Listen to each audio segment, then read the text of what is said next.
పదుల సంఖ్యలో రిజర్వాయర్లు, వేల కిలోమీటర్ల కాలువలు, వందల కిలోమీటర్ల సొరంగాలు, పదుల సంఖ్యలో పంప్ హౌస్లు, వీటన్నిటి సమూహమే కాళేశ్వరం ప్రాజెక్టు. ఇప్పుడు ఈ ప్రాజెక్టుపైనే విషం చిమ్ముతోంది కాంగ్రెస్ సర్కార్.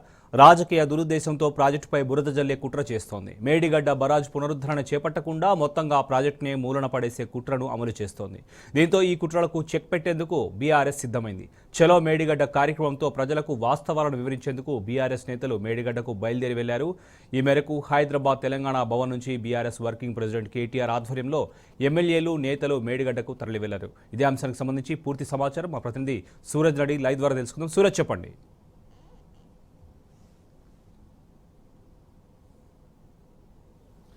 శుభన్, తెలంగాణ రాష్ట్రం అనగానే ప్రత్యేక తెలంగాణ ఉవ్వెత్తున ఎగిసిపడిన ఘటనలన్నీ మన మదిలో తిరగడం ఖాయం. నీళ్లు, నిధులు, నియామకాలు ఎజెండాగా తెలంగాణ ఉద్యమం శాంతం సాగింది. తెలంగాణ ఉద్యమం కోసం విజనరీ నేత కేసీఆర్ కూడా పెద్ద ఎత్తున ఉద్యమించి ప్రత్యేక తెలంగాణ రాష్ట్రాన్ని సాధించిన విషయం తెలిసింది. ఆ తర్వాత తెలంగాణ రాష్ట్రం ఏర్పడిన వెంటనే ఆయన సాగునీటి పారుదల ప్రాజెక్టులపైన విస్తృత స్థాయిలో దృష్టి సారించడం జరిగింది. ప్రధానంగా సమైక్యంగా రాష్ట్రం ఉన్నప్పుడు అటు కృష్ణా జిల్లాలో కావచ్చు, ఇటు గోదావరి జిల్లాలో కావచ్చు తెలంగాణకు రావాల్సిన వాటాలో పెద్ద ఎత్తున అన్యాయం జరిగిన విషయం తెలిసింది. అందుకే నీళ్లు, నిధులు, నియామకాల పేరిట అటు నిధులకు సంబంధించిన పక్షపాత వైఖరి కావచ్చు, లేదా నియామకాల్లో కూడా ఆందోళన పెత్తనం కావచ్చు, ఇలా చెలరేగిన నేపథ్యంలో తెలంగాణ ఉద్యమం ఉవ్వెత్తున ఎగిసిపడింది. ప్రధానంగా రాష్ట్రం ఏర్పడిన తర్వాత జలవనరులపైన అప్పటి ముఖ్యమంత్రి, అప్పటి విజనరీ నేత కేసీఆర్ దృష్టి సారించిన విషయం తెలిస్తే దీంట్లో భాగంగా గోదావరి నదిపైన ఒక ప్రాజెక్టును కట్టేందుకు ఆయన పథకాన్ని రచించారు. రివర్స్ ఇంజనీరింగ్ ద్వారా కాళేశ్వరం ప్రాజెక్టును నిర్మించేందుకు పెద్ద ఎత్తున ఆయన ముందుకు వెళ్లిన పరిస్థితి మనకు తెలిసిందే. అయితే అంతకుముందు తమ్మిడిహెట్టి దగ్గర ప్రాజెక్టు నిర్మించాలని చెప్పేసి అప్పటి కాంగ్రెస్ ప్రభుత్వం నిర్ణయించినా కానీ 7 ఏళ్ల పాటు అందుకు సంబంధించిన చర్యలు పూర్తి స్థాయిలో ముందుకు సాగని పరిస్థితి స్పష్టంగా రాష్ట్రం ఏర్పడిన నాటికి నెలకొని ఉంది. దీంతో పాటుగా కొన్ని సాంకేతిక సమస్యలు కూడా తమ్మిడిహట్టిని వెంటాడాయని చెప్పాల్సి ఉంటుంది. అక్కడ నీటి లభ్యత పెద్దగా లేదు అని చెప్పేసి కూడా సిడబ్ల్యూసి నివేదిక ఇచ్చిన పరిస్థితులు కనిపించాయి. అలాగే చాప్రాల్ వైల్డ్ లైఫ్ ప్రాజెక్టుకు సంబంధించి ఆ ప్రాజెక్టు నిర్మిస్తే కనుక చాప్రాల్ వైల్డ్ లైఫ్ ప్రాజెక్టుకు కూడా ఇబ్బంది కలుగుతుందని చెప్పేసి కూడా సాంకేతిక పరంగా కొన్ని కారణాలు అడ్డంకిగా మారాయి. అలాగే తమ్మిడిహట్టి దగ్గర ఒకవేళ ప్రాజెక్టు నిర్మిస్తే కనుక మహారాష్ట్రకు సంబంధించిన దాదాపుగా 3,800 పైచిలకు ఎకరాలు ముంపుకు గురవుతాయని చెప్పేసి పక్క రాష్ట్రం మహారాష్ట్ర పెద్ద ఎత్తున అభ్యంతరాలు వ్యక్తం చేసిన నేపథ్యంలో తమ్మిడిహట్టి ప్రాజెక్టు కోసం అప్పుడు శంకుస్థాపన కార్యక్రమాలు జరిగినా కానీ ఆ ప్రాజెక్టు నిర్మాణ పనులు కానీ అనుమతులు కానీ ముందుకు వెళ్ళని పరిస్థితులు చాలా స్పష్టంగా నెలకొన్నాయి. అయితే ఈ ఫుల్ రిజర్వాయర్ లెవెల్ ను 152 నుంచి 148 కు తగ్గించాలని చెప్పేసి అప్పట్లో మహారాష్ట్ర ప్రభుత్వం డిమాండ్ చేసిన విషయం కూడా తెలిసిందే. తద్వారా కేవలం 285 ఎకరాలు మాత్రమే మహారాష్ట్రకు సంబంధించిన రైతుల ముంపు గురయ్యే అవకాశాలు ఉంటాయని చెప్పేసి ఈ నేపథ్యంలో ఒకవేళ తమ్మిడిహట్టి దగ్గర ప్రాజెక్టు నిర్మించినా కానీ ఆ నిధులంతా కూడా వృధా అయిపోయే అవకాశాలు ఉంటాయని చెప్పేసి కూడా మహారాష్ట్ర ప్రభుత్వం అప్పట్లో కాంగ్రెస్ నేతృత్వంలోని ప్రభుత్వానికి లేఖ కూడా రాసిన విషయం తెలిసింది. అందుకు బదులుగా కూడా అప్పటి ముఖ్యమంత్రి కిరణ్ కుమార్ రెడ్డి మహారాష్ట్రకు లేఖ కూడా రాశారు.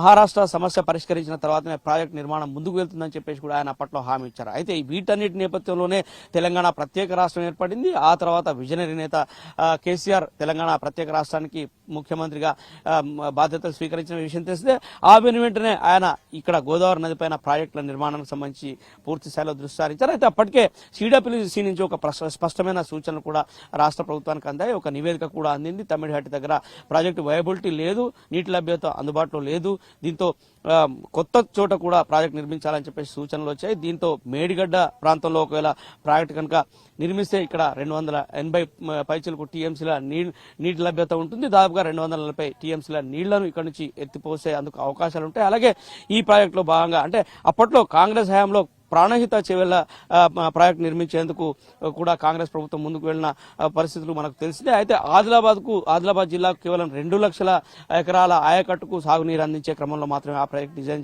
చేయడం జరిగింది. అయితే కాళేశ్వరం ప్రాజెక్టు అందుకు భిన్నంగా ఒక మల్టీ లెవెల్ లిఫ్ట్ ఇరిగేషన్ ప్రాజెక్టుగా ప్రపంచంలోనే అతిపెద్ద ప్రాజెక్టుగా కూడా ఈ నిర్మాణ పనులకు శ్రీకారం చుట్టడం జరిగింది. 280 టీఎంసీల నీటి లభ్యత ఉన్న చోట మేడిగడ్డ అనే ప్రాంతంలో ప్రాజెక్టు నిర్మించాలని చెప్పేసి కూడా అప్పటి తెలంగాణ ప్రభుత్వం నిర్ణయించింది. ఇందుకోసం గాను సిడబ్ల్యూసి సూచనల మేరకు కొన్ని కొత్త రిజర్వాయర్ల నిర్మాణాన్ని కూడా అప్పట్లో తెలంగాణ ప్రభుత్వం శ్రీకారం చుట్టిన విషయం తెలిసిందే.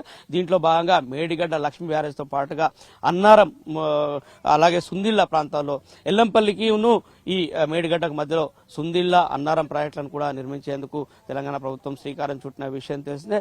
ఇలా వెనుకకు దాదాపుగా 1/2 కిలోమీటర్ పైగా నీళ్లను ఎత్తిపోసే క్రమంలో కాళేశ్వరం లిఫ్ట్ ఇరిగేషన్ ఒక భారీ స్థాయిలో పెద్ద ఎత్తున ప్రారంభమైన విషయం కూడా తెలిసిందే. కాళేశ్వరం ప్రాజెక్టును ఒక మేడిగడ్డ బ్యారేజ్ గా చూడడం కూడా సరికాదని చెప్పేసి కూడా ఇంజనీరింగ్ ఎక్స్పర్ట్స్ ఎప్పుడూ చెప్తూ ఉంటారు. ప్రధానంగా ఇది 3 బ్యారేజ్లు, 15 రిజర్వాయర్లు, 19 సబ్ స్టేషన్లు, 21 పంప్ హౌజ్లు, 203 కిలోమీటర్ల సొరంగాలు, 1531 కిలోమీటర్ల గ్రావిటీ కెనాల్స్, 95 కిలోమీటర్ల ప్రెషర్ మెయిన్స్, 141 టీఎంసీల స్టోరేజ్ కెపాసిటీ, 530 మీటర్లకు ఎత్తుకు లిఫ్ట్ చేసి వాటర్ పంపింగ్, అలాగే 240 టీఎంసీల వినియోగం, ఇలా పెద్ద ఎత్తున ఒక మల్టీ లెవెల్ ఇరిగేషన్ ప్రాజెక్టు చూసినట్టుగా ఈ కాళేశ్వరం ప్రాజెక్టు మొత్తాన్ని చూడాలని చెప్పేసి ఇంజనీరింగ్ ఎక్స్పర్ట్స్ చెప్తున్న విషయం తెలిసిందే. ఈ నేపథ్యంలోనే మేడిగడ్డ బ్యారేజ్ కు సాంకేతిక కారణాల వల్ల కొన్ని సమస్యలు తలెత్తాయి. వీటిని కాంగ్రెస్ పార్టీ రాజకీయ కోణంలో చూస్తుందని చెప్పేసి కూడా బీఆర్ఎస్ ఆగ్రహం వ్యక్తం చేస్తున్న పరిస్థితి కనిపిస్తుంది. ఈ నేపథ్యంలోనే ఇవాళ బీఆర్ఎస్ పెద్ద ఎత్తున ఇక్కడికి మేడిగడ్డ చెలో మేడిగడ్డ కార్యక్రమాన్ని స్వీకరించి రైతుల సంక్షేమమే ధ్యేయంగా ఈ టూర్ ను వాళ్ళు పెట్టుకున్న పరిస్థితి కనిపిస్తుంది. కేటీఆర్, హరీష్ రావు నేతృత్వంలో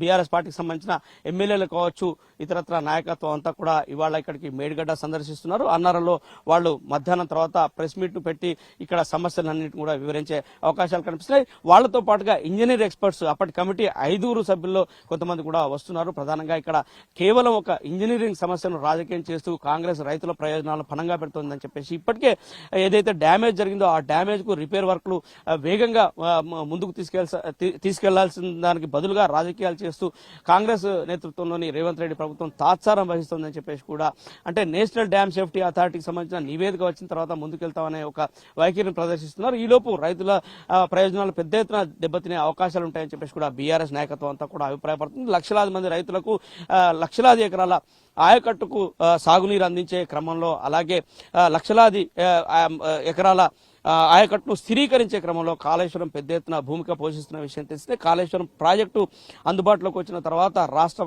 రాష్ట్రానికి సంబంధించిన ధాన్యం ఉత్పత్తులు కూడా, అగ్రికల్చర్ ఉత్పత్తులు కూడా పెద్ద ఎత్తున పెరిగాయని చెప్పేసి కూడా వాళ్ళు ఈ నేపథ్యంలో గుర్తు చేస్తున్న పరిస్థితి కనిపిస్తుంది. విజనరీ కేసీఆర్ అప్పట్లో 10 సంవత్సరాల పాటు రైతుల సంక్షేమమే ధ్యేయంగా పరిపాలన కొనసాగించిన విషయం తెలుసు. అందుకు సంబంధించి అనేక చర్యలను కూడా అప్పట్లో ముఖ్యమంత్రిగా ఉన్న కేసీఆర్ చర్యలు తీసుకున్నారు. వాళ్లకు పెట్టుబడి సాయం మొదలు సాగునీరు అందించే క్రమంలో పెద్ద ఎత్తున ప్రాజెక్టుల నిర్మాణం కావచ్చు, రివర్స్ ఇంజనీరింగ్ ద్వారా వెనుకకు ప్రాజెక్టులను నిర్మిస్తూ, కొత్తగా రిజర్వాయర్లు నిర్మిస్తూ వెనుకకు నీళ్లు తీసుకొచ్చి రైతులకు పంట పొలాలకు నీళ్లు అందించే క్రమంలో ఆయన పెద్ద ఎత్తున చర్యలు తీసుకుని అపర భగీరథునిగా కూడా పేరు పొందిన విషయం తెలిస్తే, ఈ నేపథ్యంలోనే కొంత సాంకేతిక సమస్యలు తలెత్తి మేడిగడ్డ బ్యారేజ్ దగ్గర కొంత సాంకేతిక కారణాల వల్ల కొంత డ్యామేజ్ జరిగిన విషయం తెలిస్తే, ఈ డ్యామేజ్ పూర్తిగా సమస్య పరిష్కరించే క్రమంలో దుస్సారిస్తే కనుక ఖచ్చితంగా పరిష్కారం దొరుకుతుంది. ఇంజనీర్ ఎక్స్పర్ట్స్ అంతా కూడా ఇది పరిష్కరించలేని సమస్య కాదు అనే అభిప్రాయాన్ని వ్యక్తం చేస్తున్నారు. కాంగ్రెస్ నేతృత్వంలోని రాష్ట్ర ప్రభుత్వం వెనువెంటనే చర్యలు తీసుకోకపోతే రైతుల ప్రయోజనాలు పెద్ద ఎత్తున దెబ్బతినే అవకాశాలు ఉంటాయి. అలాగే డ్యామ్ కూడా మరింత డ్యామేజ్ అయ్యే ప్రమాదం పొంచి ఉందని చెప్పేసి కూడా వాళ్ళంతా కూడా హెచ్చరిస్తున్న పరిస్థితి కనిపిస్తుంది. ఇకనైనా కానీ కాంగ్రెస్ నేతృత్వంలోని ప్రభుత్వం వడివడిగా అడుగులేసి మేడిగడ్డ దగ్గర బ్యారేజ్ కు సంబంధించి రిపేర్ పనులు మొదలు పెట్టాలి. ఒకవేళ వర్షాకాలం వస్తే కనుక మరింత ఇబ్బందులు తలెత్తే అవకాశాలు ఉంటాయి. ఇప్పటికే కాఫర్ డ్యామ్ కొట్టుకుపోయిన పరిస్థితి. మొత్తం మీద ఒకవేళ నీటి ప్రవాహం ఎక్కువగా ఉంటే కనుక బ్యారేజ్ తెరిచే ఉంచితే పెద్దగా ప్రమాదం ఉండకపోవచ్చు అని చెప్పేసి కూడా ఎక్స్పర్ట్స్ వాళ్ళ అభిప్రాయాన్ని వ్యక్తం చేస్తున్నా, కానీ రిపేర్ పనులు ఏవైతే మరమ్మతు పనులు ఉన్నాయో వాటిని వెనువెంటనే మొదలు పెడితే కానీ పనులు ముందుకు సాగవు. రైతాంగానికి, తెలంగాణ రైతాంగానికి సాగునీళ్లు అందించే పరిస్థితులు లేవు. ఇప్పటికే గ్రౌండ్ వాటర్ చాలా పెద్ద ఎత్తున కూడా తగ్గిన పరిస్థితులు కనిపిస్తున్నాయి. గత ఏడాదితో పోలిస్తే ఈసారి భూగర్భ జలాల మట్టం కొంత తగ్గింది. ఇందుకు కారణము చెరువులన్నీ కూడా నీళ్లు లేకుండా ఉండడం పరిస్థితి. కాళేశ్వరం ప్రాజెక్టు వచ్చిన తర్వాత దాదాపుగా 3000 చెరువులను నింపిన చరిత్ర ఉంది.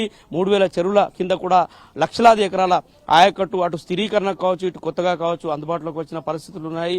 మైనర్ ఇరిగేషన్ ప్రాజెక్టులన్నీ కూడా ఇప్పుడు ప్రస్తుతం నీటి కటకటతో ఉన్న నేపథ్యంలో భూగర్భ జలాలు కూడా అడుగంటున్న పరిస్థితులు కనిపిస్తున్నాయి. అటు ఎస్ఆర్ఎస్పీ ఫేజ్ 1, ఎస్ఆర్ఎస్పీ ఫేజ్ 2 కూడా కాళేశ్వరం ప్రాజెక్టు ద్వారా నింపడం జరిగింది. కాళేశ్వరం ప్రాజెక్టు ప్రాజెక్టు ద్వారానే కేవలం ఒక కాళేశ్వరం ప్రాజెక్టు ద్వారానే 98,000 ఎకరాలకు పైచలకు సాగునీరు అందుతున్న విషయం తెలిసిందే. మొత్తం మీద ఈ ప్రాజెక్టు ఏమేంటంటే 19 లక్షల ఎకరాలకు సాగునీరు అందించడం, 18 లక్షల ఎకరాలకు ఆయకట్టును స్థిరీకరించడం ఎయిమ్గా, అంటే దాదాపుగా 36 లక్షల ఎకరాల ఆయకట్టుకు సాగునీరు అందించే క్రమంలో ఈ పెద్ద ఎత్తున బహుళార్థ సాధక ప్రాజెక్టును తెలంగాణ ప్రభుత్వం అప్పట్లో నిర్మించడం జరిగింది. ప్రపంచవ్యాప్తంగా ప్రసిద్ధి చెందిన కాళేశ్వరం ప్రాజెక్టు పట్ల కాంగ్రెస్ ప్రభుత్వం కుట్రపూరితంగా వ్యవహరిస్తుందని చెప్పేసి కూడా బీఆర్ఎస్ నాయకత్వం అంతా కూడా ఆరోపణలు వ్యక్తం చేస్తున్న పరిస్థితి కనిపిస్తుంది. ఇప్పటికైనా వడివడిగా చర్యలు తీసుకొని తెలంగాణ రాష్ట్ర రైతాంగం యొక్క సంక్షేమాన్ని దృష్టిలో పెట్టుకుని వాళ్ళ ప్రయోజనాలు దెబ్బతినకుండా వెంటనే మరమ్మతులు చేపట్టాలి, వర్షాకాలం లోపు ఈ మరమ్మతులు ఒక కొలిక్కి తీసుకురావాలని చెప్పేసి కూడా వాళ్ళు డిమాండ్ చేస్తున్న పరిస్థితి కనిపిస్తుంది. Shobhan. Right Suresh, thank you.